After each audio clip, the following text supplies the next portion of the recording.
Shalom from the Philippines. This is Amir Tsarfati and I'm here in the island of Boracay. It's a small island, one of the nicest places in the Philippines.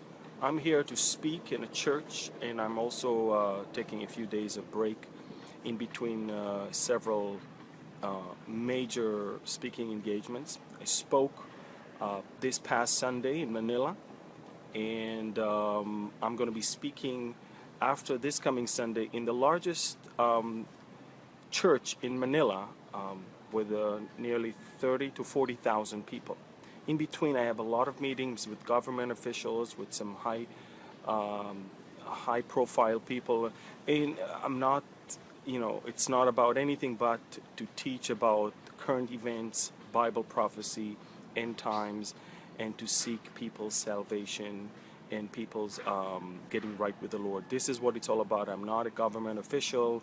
All of my meetings will be surrounding the Bible itself, which is the most amazing thing to see.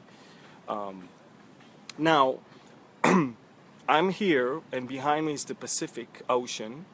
And as you probably heard, a couple days ago, there was the most powerful earthquake as of this year, 7.3 magnitude, deep, very deep in the ocean. Thank God nothing happened, no damage and no tsunami. But I've been watching lately earthquakes, and you know that I've been speaking about earthquakes quite a lot when I describe the end times. See, I'm not a person that is looking for blood moons, but I am sticking to what Jesus said about the signs of the end. And when Jesus described to the disciples, one of the things he said is earthquakes.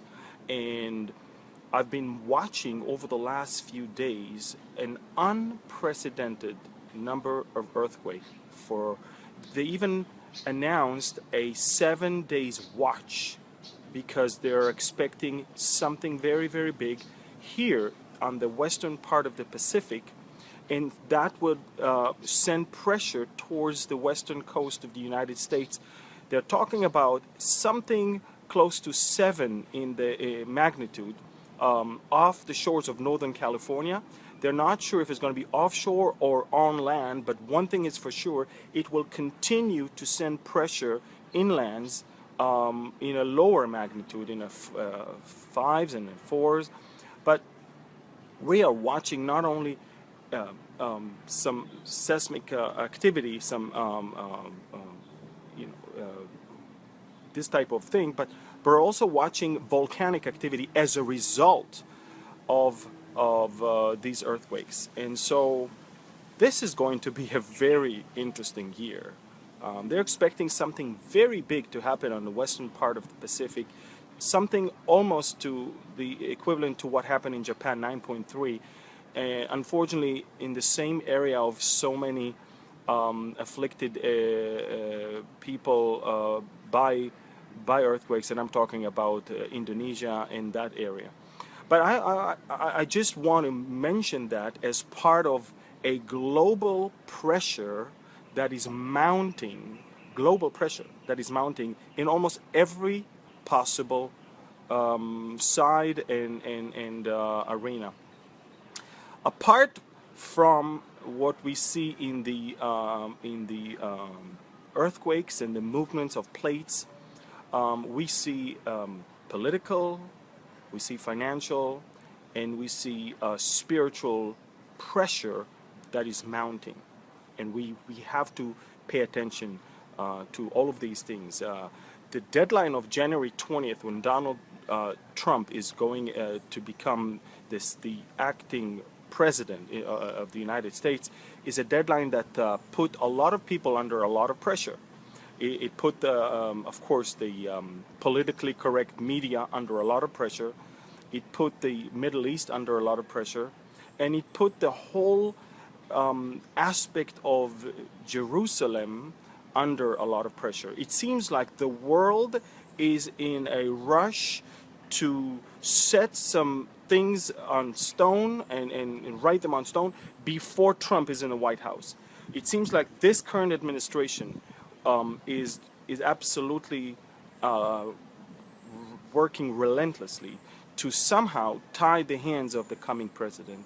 And this is very troubling because we're talking about the Paris conference that is about to convene in a couple of days, and we're talking about a United Nations Security Council special session that is about to be held regarding the Middle East on January 17th, 2 days later. And then, of course, January 20th, Donald Trump is inaugurated. So we're talking about the forces of evil are working so much extra hours right now to somehow work against the will of the people and against the will, and also, I believe, the will of God. But it's very interesting because I've been always watching the decisions of the leaders of the world, and I'm kind of laughing because they really think they're smart. They really think that they're doing something good. They really think that they make some great decisions. What they don't understand is that their evil doing plays an amazing role in the end times scenario. They don't understand that just as God knew beforehand what Pharaoh's reaction is going to be to Moses, just when he called Moses to just go to Pharaoh, God already told Moses, Pharaoh is going to have this type of reaction. He will not allow you. In other words, God knows the reaction of the world leaders before they even do something or say something. God knows. And so the ways of man are not the ways of God. And the difference is because we don't know everything. He knows everything. And therefore, based on what he knows, we can have an amazing third of our Bible, which is Bible prophecy, that is so reliable because it is God's word channeled through his prophets to all of us, his children. And so we know, by the way, when the phone is moving, it's not an earthquake. It's just a wooden floor right here that is not that stable. But I want you to understand that the leaders of the world, truly, when Obama was asked a couple days ago, are you doing that just to make the Prime Minister of Israel angry? Are you revenging Israel or Netanyahu? He said, no, I think I'm doing what's the best for the world and what's the best for Israel and what's the best for the region. They truly are in that mindset that what they're doing is the best. And they don't understand that God is laughing at all of them. God is laughing at all of them because we know, I could have told you that before the Paris conference, before the UN resolution at the Security Council, I could have told you that the world will convene together to divide Israel and to divide Jerusalem. It's a given. We know that because the Bible says that God is going to judge them for doing that. So obviously, if he's going to judge them, according to Joel chapter 3, they will have to do it. And they don't have a clue that that which they are doing is something that God is going to judge them for. So it's for those who believe and those who are not panicky when they see world news, it's actually a very encouraging thing to see how things are moving ahead so fast in the direction that God had foretold through his prophets, and how we can be encouraged that just at the same way he allows those leaders to do what they want to do, God is going to take care of us the way he promised. And so I'm super encouraged. But at the same time, our job and our mandate is to not only open the eyes of the people to understand what's going on, but also to check our own hearts and to see, are we ready for that which God is about to do? So let's talk about a few things. When I say pressure is mounting, as I said, it's mounting when it comes to earthquakes, tectonic movements. It's mounting when it comes to volcanic movement. It's mounting when it comes to maneuvers of military navies and ground troops in different parts of the world. We're talking about Taiwan and China. We're talking about areas in Syria, in Turkey, in Lebanon. We're talking about in Sinai. There's so many things that are happening around the world right now, and each and every one of them is playing an amazing and significant role in Bible prophecy fulfillment. So let's start. We talked about the pressure under the ground, and we talked about the fact that this is one of the signs that Jesus said to his disciples that is going to characterize the end times.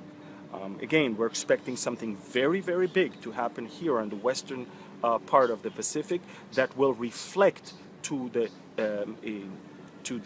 eastern part of that region towards the western shores of the United States. We're going to take a look at that and monitor that situation as we move on. But I do want you to understand a few more things. First of all, we see a panic that is grabbing a hold of the politically correct media. There is a gruesome attempt to delegitimize both Trump in America, that will legitimately elected, and even Netanyahu here in Israel. Both are done by the press. The press that I think it's embarrassing itself right now, because it's being proved that they're using bogus and fake information. With Trump is, of course, this whole thing about Miss Universe and his affairs in his hotel room in Moscow. I don't think he's that stupid to do things like that, and I think that I think the media is aware of that right now, and CNN lost so much credibility, and I think that in the recent press conference he called them out. He basically proved them wrong. They understand that. Even on CNN itself, I saw some of the analysts that are admitting that the way those news were treated was poorly, unfairly, because it wasn't checked thoroughly before it was broadcasted. Now, apart from that, we have with Netanyahu. Now the media is trying to blame Netanyahu for somehow plotting a deal or cutting a deal with the #1 newspaper to eliminate the effect of one newspaper that is for him, in order to give the big newspaper in Israel, the biggest one, the power and back the money in order, and then for them to report positively about Netanyahu. All of that is bogus and wrong. What Netanyahu actually did, he recorded. There was a recording device in his pocket, a meeting between him and the chief editor and president of the Israeli largest newspaper, a conversation in which it's the newspaper that is actually threatening Netanyahu. Either you pass a law to ban the newspaper that is for you, or we're going to go against you. And Netanyahu, of course, was afraid that the media and the police will have some sort of a cahoot, and therefore he didn't do anything with those recordings. Those recordings were found accidentally through a different police investigation in Netanyahu's chief of staff's house, and now everything surfaces, and the media is embarrassed. The media is embarrassed because those left-wing, liberal, politically correct media sources that always preach for clean hands and clean politics were actually those who are using the ugliest maneuvers to get the support. So both in the U.S. and in Israel, we see a very last-minute attempt to somehow cause January 20th without Trump in the White House and Netanyahu in the Prime Minister's office. Quite amazing, isn't it? Then we move to what's going on in Syria. And you need to understand what's going on in Syria. It's amazing. I cannot really confirm that Israel just attacked a few hours ago an airbase and a weapon cache west of Damascus. I can only tell you this: someone attacked. It will be very, very irresponsible from my side to already expose that it's us, but you already can guess that whoever during the night attacks weapon caches and things that might come to the wrong hands, it's probably Israel. The reports were that missiles were fired from the area of the Sea of Galilee, which means that we, for the second time in a row, we did not use aircrafts, but we used surface-to-surface missiles. And that is due to the Russian presence in Syria with the Russian anti-aircraft systems that are not really working in our favor. So we're talking about Syria that has just been hit, Damascus that has just been hit by Israel a few hours ago, and the Syrian regime is so angry. They issued a warning against Israel, and of course they believe that we are collaborating with the rebels, which we don't. For us, we really don't care who is there. In fact, probably Assad is even better than ISIS for us. But we will not tolerate weapon movement from Iran via Damascus all the way to Hezbollah. And every time we detect something like that, we will immediately destroy it. So Damascus is being attacked, is being hit almost every month by Israel. And I'm wondering, when is it that the patience with the Syrian will cause the Iranians and the Turks and the Russians to immediately fight back. Maybe and possibly, and I believe this is what the best scenario is going to be. It's probably something so big that will bring Damascus down, that will cause those three countries to come against us from that area. Now, in Syria, we have to understand the people of Damascus are suffering for almost 2 weeks now, lack of water, running water. With maybe the rebels lost in Aleppo, but you must understand that there's a lot of rebels in other suburbs of Damascus, and right where there's the main spring that supplies drinking water to Damascus, this is where we have the rebels a target, that particular pump and that particular spring, and there's no running water towards Damascus. People are without water, sometimes without electricity, and ISIS just about 6 days ago destroyed the biggest natural gas and propane facility in the northern part near Irbid. And we're actually talking about soon Damascus will not only not have electricity and water, but not even gas. And in the winter, to warm to heat your homes, and it's going to be a problem. And so you can see that the pressure is mounting not only from the outside on Damascus, but also from the inside, from the people themselves that are not happy with the situation. And bear in mind, Israel has nothing to do with all of that. These are the wars between the rebels and the regime, and the people are suffering. It's quite interesting to see also how in the last 2 weeks, Russia and Turkey reached a deal. The Russians are recalculating their whole presence in Syria. They're already sending back their aircraft carrier, Admiral Kuznetsov, back to their territory, because they have completed the mission of taking over Aleppo. The Russians also need to cut down their expenses, because we're talking about hundreds of millions of dollar expenses that they don't get it back from anyone. And there is that much Putin is willing to do in order to be involved in the Middle East. Anything that has to do with money and power will attract him.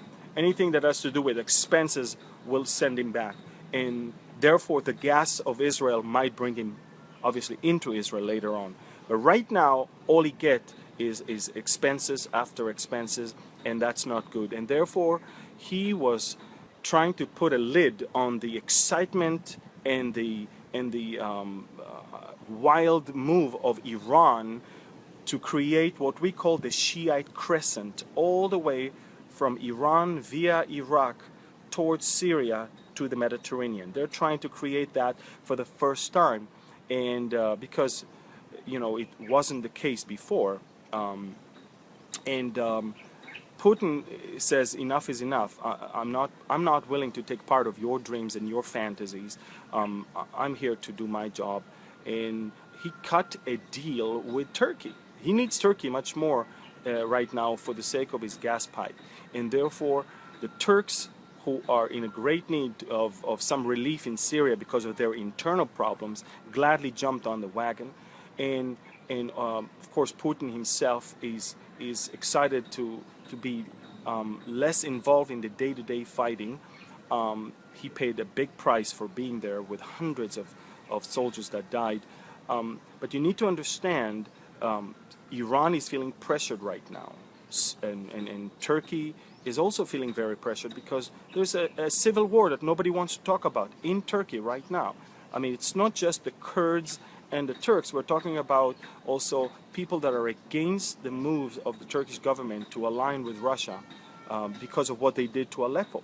And that explains the assassination of the Russian ambassador at that time. There's a great dissatisfaction with what's going on now. The terrorism, both the Kurdish and the jihadists, brought down the economy there. The credit bubble that bursted left the Turkish lira losing almost 30% of its value. We're talking about great distress in the Turkish economy, that which was so promising becoming right now a very, very big and aching economy right now. And therefore, we see Turkey is under a lot of pressure. Iran is under a lot of pressure. Syria is under a lot of pressure. And with all the pressure that is mounting, you have to understand something. Normally, only a war it's like an earthquake, releases pressure. Now we come to the important Paris conference that will be held to the best of my knowledge, in 2 days. We're talking about 72 countries. Everybody says 70, but actually 72 countries confirmed their participation there. The Palestinians even have their own delegation there, but I'm not sure they will participate. But you have to understand, this is a whole big show. Let me explain why. It's a big show because the resolution draft has already been decided. Everybody will come and talk, but that which will be read to the public at the end is already ready. It has been printed. Now America is trying to make some modifications, but the language of that particular resolution is so harsh against Israel. It's as if Israel is the problem. See, the whole world is burning. Millions are being killed. Muslims are killing Muslims. Civil rights are being trampled on. And Israel is the problem of the world. The world will convene 72 countries to deal with Israel and Jerusalem, and not with Syria and the problem there and the tragedy there, and not what's going on in Mosul and Aleppo. All these tragedies were far forgotten by the world. They didn't want to deal with that. Even not that is going on in Europe right now. They're trying to hide it. But New Year's Eve, once again, fiasco all across Germany, where multiple cases of rape and sexual assault. We're talking about, they started selling anti-rape pants that women would actually wear. Can you imagine, in free Europe, in the 21st century, that's what people have to wear in order to avoid a rape, possible rape. What's going on in Europe is so amazing.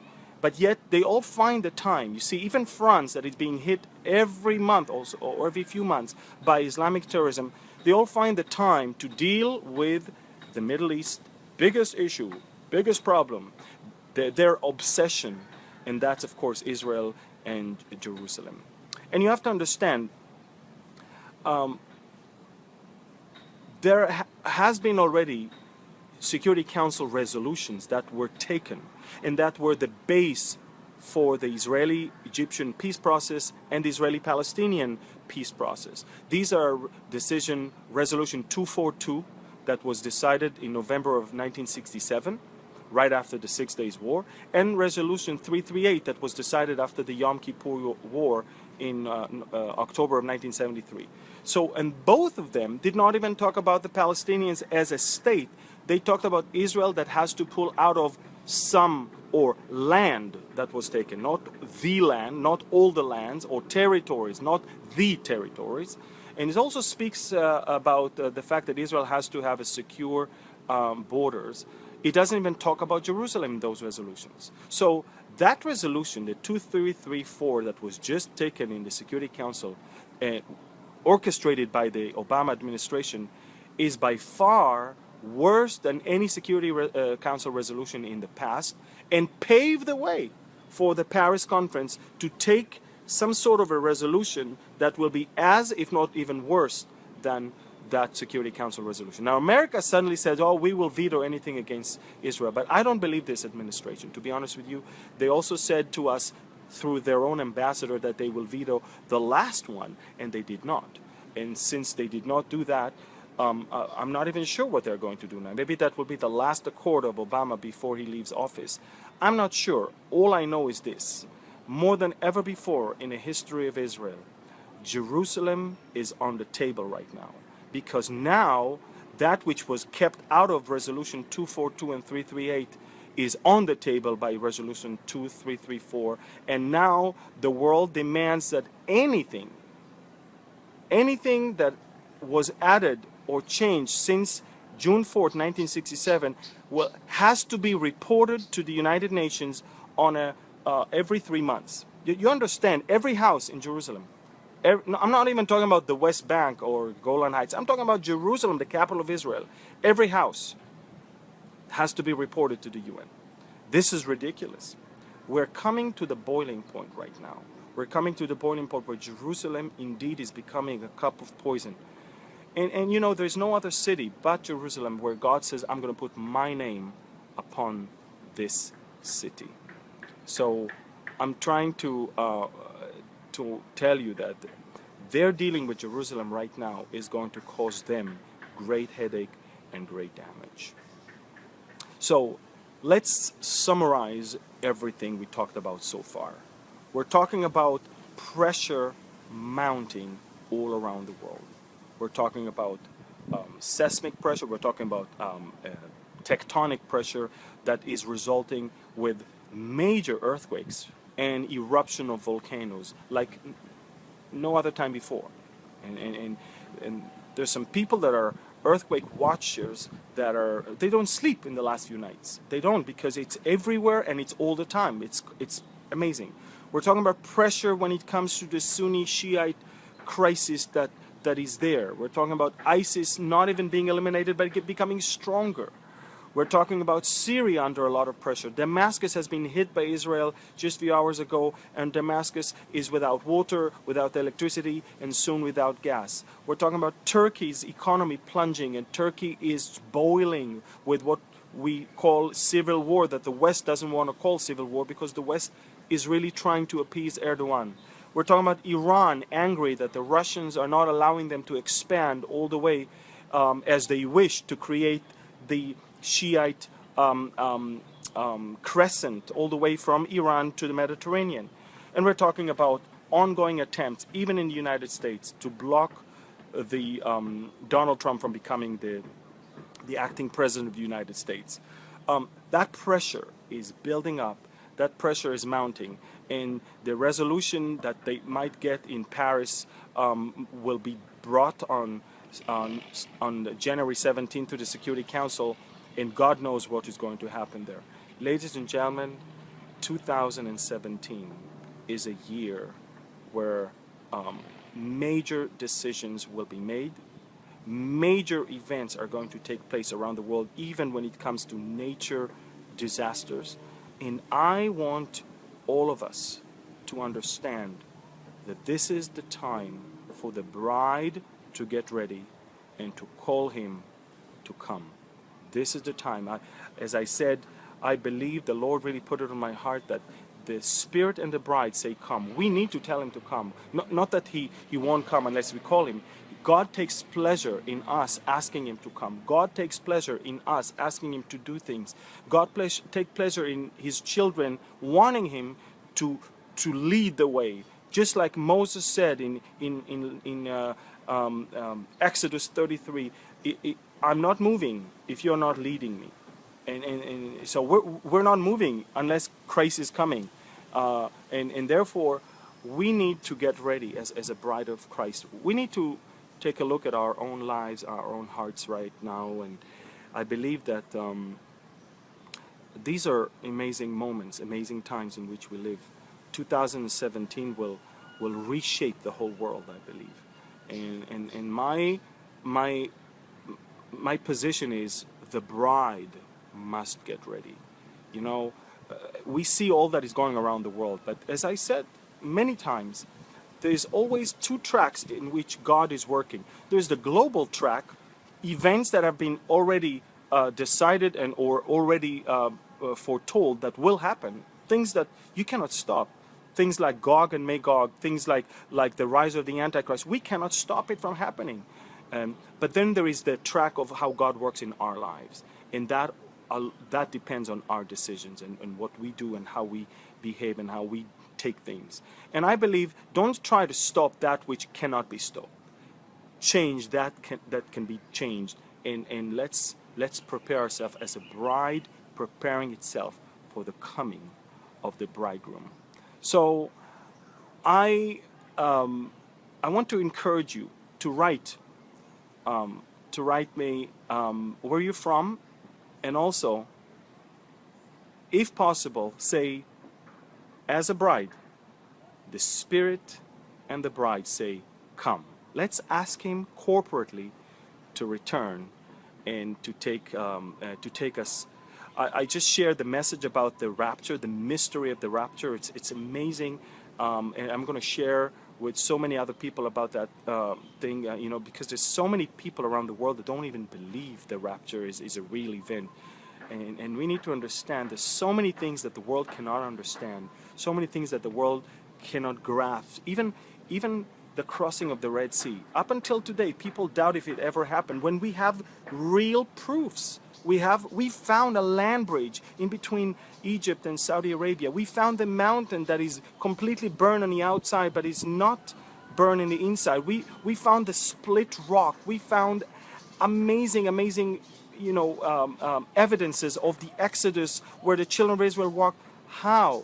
If God can part the Red Sea, and God could take Enoch and Elijah and Jesus, why are we even doubting that He will have a problem? Or why do we even think that He will have a problem taking us when He promised?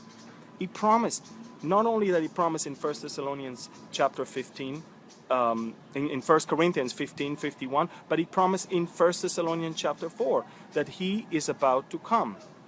And not just to come. The Bible says the Lord Himself, Jesus Himself, is about to come. So I want to encourage all of you to get ready. We are going into an amazing year. I mean, I want to see smiles on your faces because you're the bride, and you need to be encouraged. The Bible says that we need to encourage one another with these words. We're not to be discouraged. We're to be encouraged. But who are the people that are discouraged? Those that are not ready. So if the bride is not ready, the bride will not call him to come. So we need to be ready. And when we're ready, He will come. And I know that a lot of people are asking me, Amir, what do you think about September 23rd, 2017, the Feast of Trumpets? Let me tell you something. We don't know the day and the hour. And it's for a reason, because we need to be ready at all time. And I'm just sharing that because a lot of people say, well, just as God did or fulfilled all the festivals on the day prior, during the time of Jesus, why shouldn't He do it again at the same time? Well, I will tell you why. Because what we are going to see in the future is a different dimension. For example, many people believe that the second coming of Christ and the millennial kingdom, actually, the millennial kingdom is going to be the fulfillment of the Feast of Tabernacles, when the Lord will tabernacle with His people. Yes, but the Lord will tabernacle with His people for 1,000 years, and the Feast of Tabernacles only 8 days. So we see that with the Lord, 1 day is like 1,000 years like 1 day. And we don't need to take a certain day and make it, this is it. We need to be ready. That's why Paul, when he talked about the rapture, never mentioned a day, never mentioned a time, never mentioned a specific date. We must live as if it's going to happen in our very lifetime. It's extremely important. So I'm encouraged to see that a lot of you signed up for our weekly newsletter. Go to our website and just sign up. Many more people are registered or are subscribed on our YouTube channel. The reason why I'm saying that is I believe that in 2017, part of the enemy's attempt to stop the voice of people from alerting of the end times and calling people to change, the media, the social media is going to really somehow put a cap on the things that we can say on the pretext that it's fake news. You know, I wonder who decides what's fake and what's real, because it's the media that is reporting fake news, not individuals. But I want you to understand that once you are subscribed on our YouTube channel, the Behold Israel channel, and once you get our weekly newsletter, and you can get it whether it's our Facebook page or through our website, you can get information even without having to rely on Facebook. And this is why it's important. I'm calling you, please get our newsletter and subscribe on our YouTube channel, because everything I say here will eventually go on our YouTube channel, and this may be the only way for me to communicate with you in the near future. I'm excited about 2017. I'm invited to, as I said, 14 different countries. People are so ready to hear a message about the end times, not because of anything, but because they understand the times and the seasons in which we live. I believe that Bible prophecy is the greatest gift that God could have given to us today in such times of uncertainty, in such times of instability. We know what's going to happen. We know what's going to happen to the world and what's going to happen to us. And as the Bible said, therefore encourage one another with these words. So we see the preparation for Damascus's fall is already there, Isaiah 17. We see the nations that are coming against Israel in Ezekiel 38, they're already there. We see that the whole point of Jerusalem becoming a cup of poison, Zechariah 12 and Zechariah 14, is already there. We see that the signs of the end times, Matthew 24, Luke 21, about the earthquakes and all the other things, is already there. What else do we need? Everything is falling in place, not falling apart. And we need to take heed of those things. And we need to understand that we have an amazing source of information, and it's called the Bible. And the world wished that they knew in details what we know, and we don't even hide it. We are telling it to people. But let he who has the ears hear, and he who has the eyes see that which the Spirit is trying to show and say. So from the island of Boracay in the Philippines, I want to encourage all of you to stay strong and to lift your eyes up, get ready, and call him. Call him once you're ready. You don't want to call him when you're not ready. You need to get ready, and then you call the bridegroom to come. The Spirit and the bride say, come. Our YouTube channel is Behold Israel. Our website is beholdisrael.org. You can write us to info@beholdisrael.org. We have Instagram, one word, Behold Israel. In fact, if you go on the Instagram, you will see this studio that I'm actually broadcasting from right now. It's a pile of chairs and tables right here on this balcony. This is how I managed to improvise a studio for this Facebook Live. I love you all from the Philippines. Thank you for praying for my family. My son is feeling much better. The family is doing okay back home. I'm so excited about my ministry here in the Philippines. I'm excited also to get back home shortly. We have a very busy year, and we want to be found working in our Father's business when He comes to take us. Thank you. God bless you, and shalom from the Philippines.